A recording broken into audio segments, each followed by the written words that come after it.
Now, let's look at how to set up the chart of accounts in QuickBooks Online. For this demonstration, I am using QuickBooks Accountant Online. Step 1. Log into QuickBooks. Go to Settings, top right, then click on Chart of Accounts.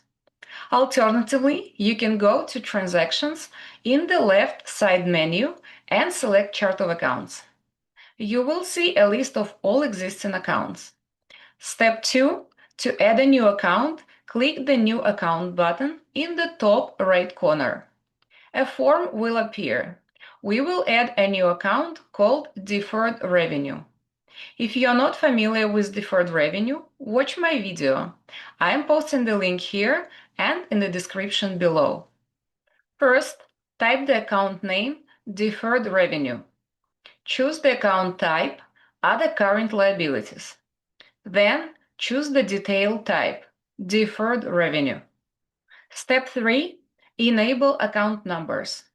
This is a step that many people skip, but it makes the chart of accounts much easier to read. To enable account numbers, go to Settings, then Company Settings or Accounts and Settings, then click on the Advanced tab. Under Chart of Accounts, click the Edit and turn on Enable Account Numbers. Once you do this, you can assign a number to each account. If you want to learn more, watch my video Chart of Accounts in QuickBooks Online. I am posting the link in the first comment and in the description below.